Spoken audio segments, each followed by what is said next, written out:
Yo, what's going on, folks? Lloyd here, backing up with another video. So today we're gonna take a look at the iPhone 17 Pro Max, as I've had it since launch day on September 19th, and now that I put a full 3 months of real use into it, I want to share what's actually happening here, the good, the weird, and whether this might actually be my final iPhone for a while. Not that you care or anything.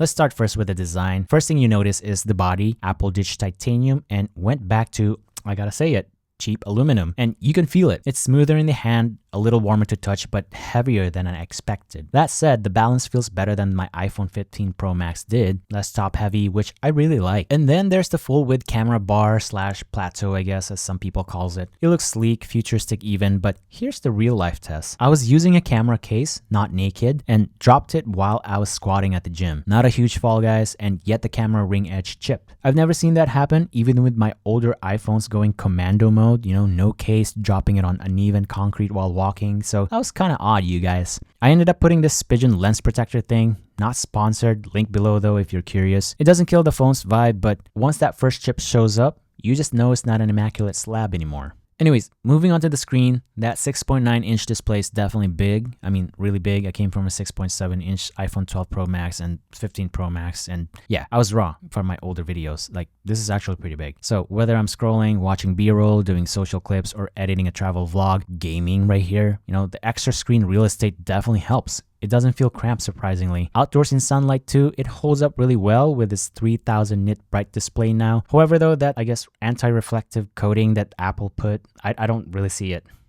Yeah, it's still reflecting everywhere. Anyways, scrolling is still buttery smooth thanks to the Pro Motion refresh rate, and the visuals just pops. Now, the trade-off too with that big display now is that size means bulk. So one hand use is fine, but it's something you'll definitely notice when you switch to a smaller phone later. Moving on to the camera, this model finally brings a triple 48 megapixel rear camera setup and an upgraded 18 megapixel front camera with center stage, which is great for vlogging. The flexibility is strong. I've shot wide, ultra wide, and zoomed in. Switching lenses feels almost instant too. Low light is better than what I had before as well. And for someone who shoots travel vlogs, tech videos, and all that stuff, social content, this phone absolutely delivers. That said though, minor but real world issue is finishing around the camera area shows wear. Maybe I have an untreated OCD or something, but some users have posted scuffs and chips around the camera plateau also. So if you care about how pristine it stays, this is a place where the phone reminds you of its price tag for sure. Under the hood, it's smooth, A19 Pro chip and all that stuff. Apps open fast, multitasking is seamless, editing videos, photos, gaming for hours, AI related type of tasks, no hiccups at all. It's literally a mini computer in your palm.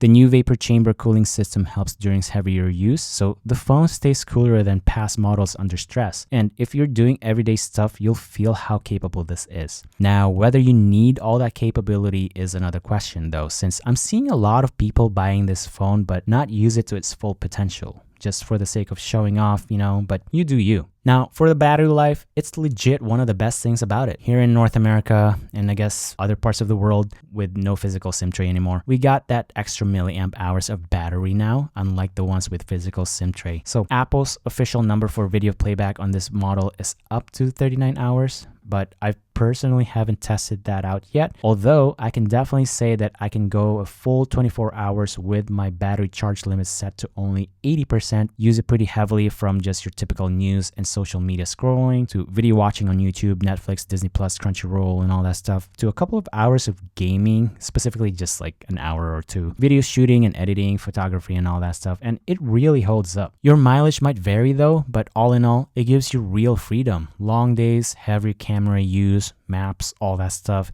You're going to be less stressed about plugging it in, so big win there for sure. Now, of course, there will be trade-offs since nothing is flawless. The size and weight, it's a beast. You carry it, you feel it. The switch back to aluminum, I understand why Apple did it for better thermal dissipation, maybe even cost-cutting measure, but some people like myself miss the premium feel of titanium. It just feels cheap in general and not as elegant, and it definitely shows with the scuffs and all from other users. If you don't want to worry about that, you'll definitely want a case. Also, if you're coming from an iPhone 15 or 16 Pro models out there, the jump is solid, but maybe not earth-shattering unless you're using the Pro features a lot. So you might want to ask yourself, am I going to use the extra battery battery, the camera flexibility, the display size, or will I happily do 90% of what I need with something smaller and less demanding? After 3 months of ownership with the iPhone 17 Pro Max, I'm comfortable calling this maybe my final iPhone for a while though. The battery, the cameras, the smooth usability, it feels like it finally caught up to what I've been waiting for after 5 years. The front camera really stepped up for my content work. The rear cam is one of the best I've had since iPhone 12 Pro Max, and the battery gives me confidence to go all day for sure. Unless Apple pulls a wild full unibody titanium redesign, which I'd love but won't bank on it, I think I'm good for this generation for a while, maybe all the way to 2030. Now, if you're upgrading from something older though than a 15 Pro series, you'll definitely feel the difference. If you're already on a recent Pro Max,